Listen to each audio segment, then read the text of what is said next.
Bonjour tout le monde. Ça commence à faire un moment que je n'ai pas publié, et ce n'est pas pour rien. Je me concentre sur l'écriture d'une série de vidéos, dont celle-ci qui est en quelque sorte une préquelle. N'hésitez pas non plus à aller faire un tour sur le Facebook de la chaîne. Vous aurez en direct l'avancement de l'écriture et bien d'autres choses.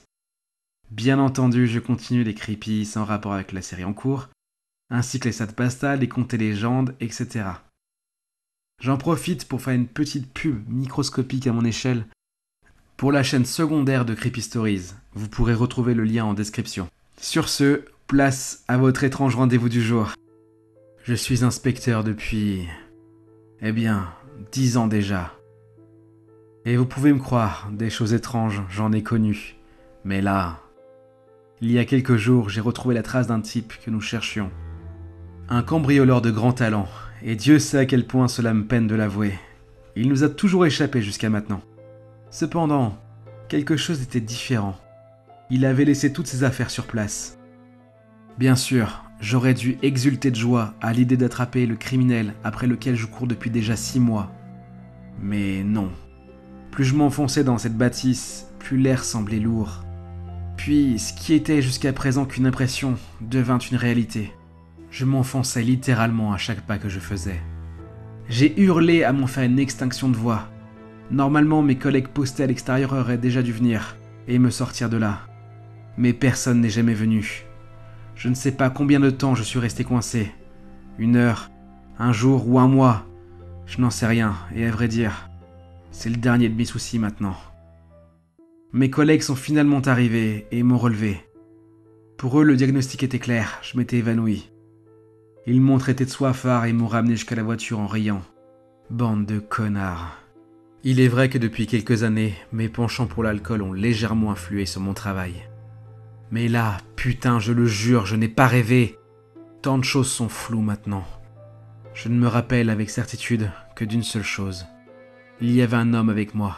Il avait un air terriblement familier. Il était chétif et portait une barbe si fournie qu'elle en ferait rougir un hipster. Néanmoins, j'avais cette sensation que je ne percevais pas réellement ce qu'il était.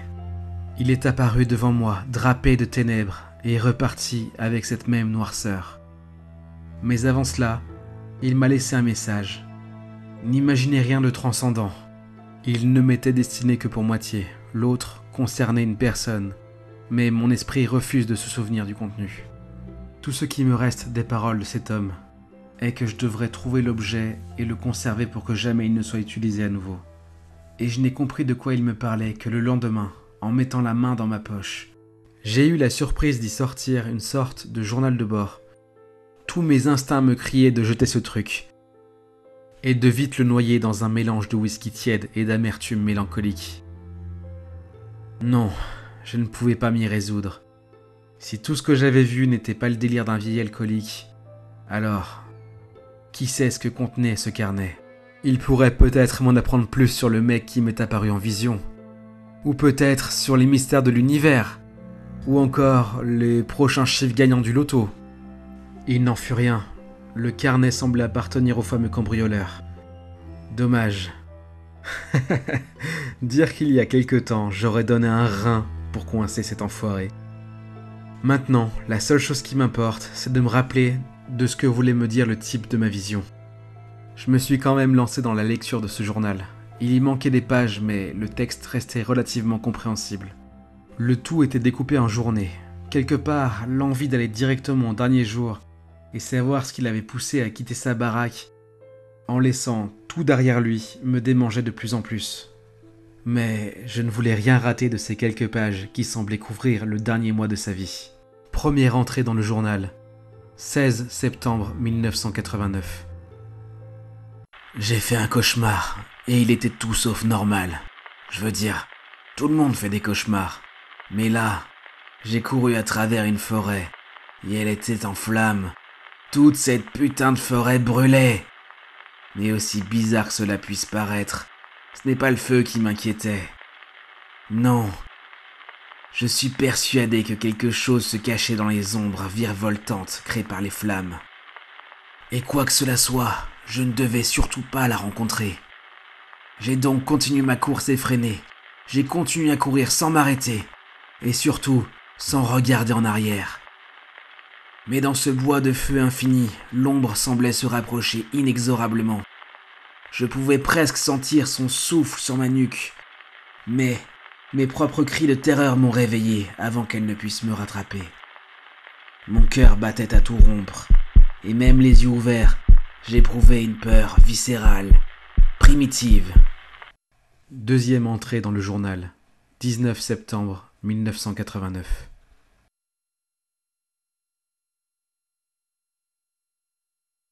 Je suis retourné dans ce bois enflammé. Je pense que si l'enfer existe, il doit vraiment ressembler à cela. Mais cette fois, pas d'ombre flippante dans les environs. Et j'ai réussi à atteindre le bout de la forêt. Putain, ça n'a aucun sens. Après la chaleur étouffante de la forêt, j'ai été confronté au froid polaire de ce qui semblait être une plaine. J'ai poursuivi ma route, tout en restant prudent. L'ombre ne serait sans aucun doute pas loin. Peut-être était-elle là, prête à attaquer, dès que je lui en laisserais l'occasion. À force d'exploration, j'ai pu observer de loin des autochtones. Ils faisaient des échanges et commerçaient. Comme ils semblaient humains, j'ai tenté de me fondre dans la masse. Et cela a fonctionné. Même si mes talents de voleur ont été mis à rude épreuve, tout s'est bien passé. Troisième entrée dans le journal, 23 septembre 1989.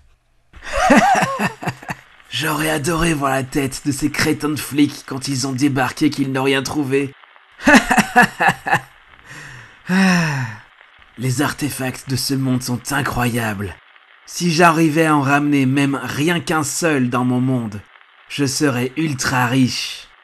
Bon, faisons la liste de ce que j'ai. Le bloc-notes qui écrit l'avenir proche de celui qui en fait la demande, c'est celui qui me permet d'échapper aux flics dans l'autre monde.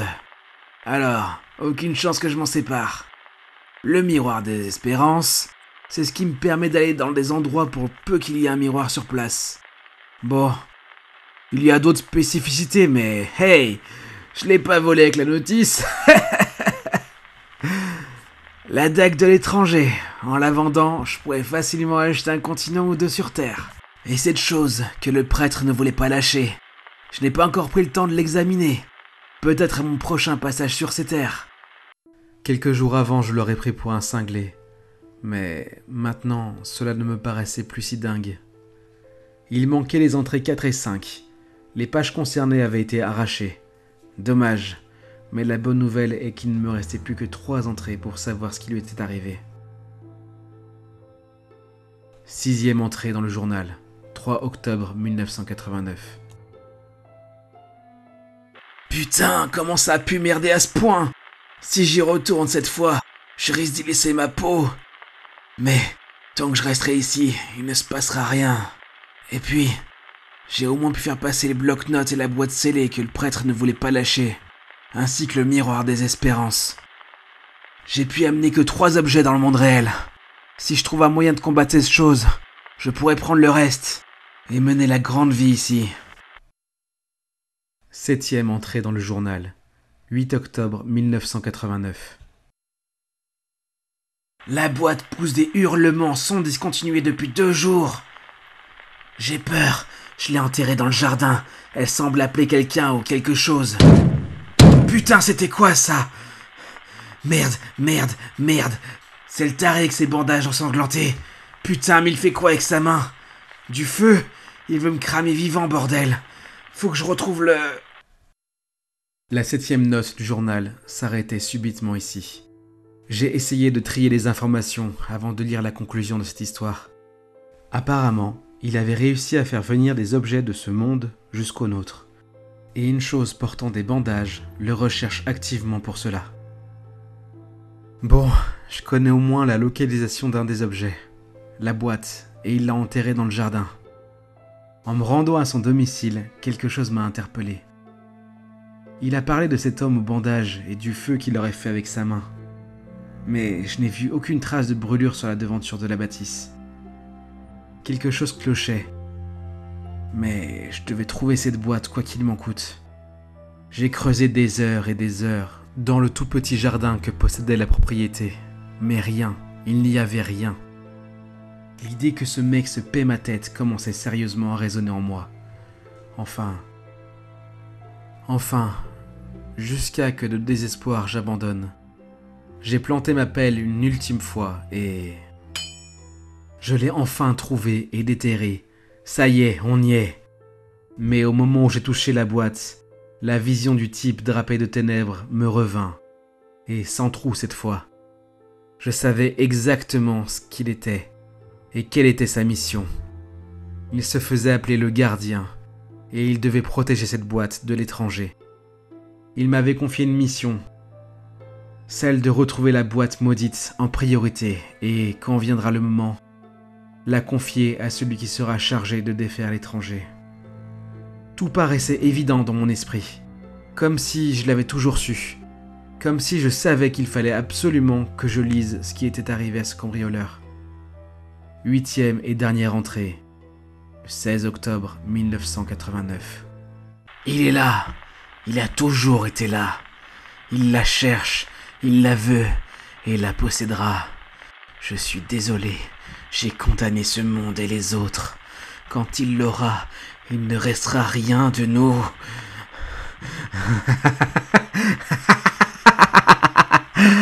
Mais le garçon et la fille, l'un d'eux pourra le stopper. La boîte me l'a montré, il faut les retrouver. Sinon, il les trouvera. Le texte s'arrêtait là. Seul un petit bout de poésie qui n'appartenait pas au carnet était collé à la fin de celui-ci. Venant du ciel, le courroux flamboyant arrive. Il ne restera que désespoir sur ses rives. La dague, le collier, le livre et le miroir. Savant mélange de force, finesse et de savoir. Trouve les deux et suis la voie du gardien. Fais vite, l'étranger est déjà en chemin. Après avoir lu cela, une ultime vision m'est apparue. Ainsi, je pourrais renaître. Je ne sais pas dans quel bourbier je me suis fourré, mais je dois absolument retrouver les 2 enfants et les artefacts restants. Sinon, qui sait ce qu'il pourrait se produire? J'espère que cela vous aura plu. Si vous avez tenu jusqu'à la fin, n'hésitez pas à me lâcher votre plus beau pouce. Et pour prouver que vous êtes les meilleurs, faites-moi un commentaire comprenant le mot citron. Allez, sur ce, je vous aime, je vous estime, je vous embrasse. Et je vous dis à très bientôt pour un autre étrange rendez-vous.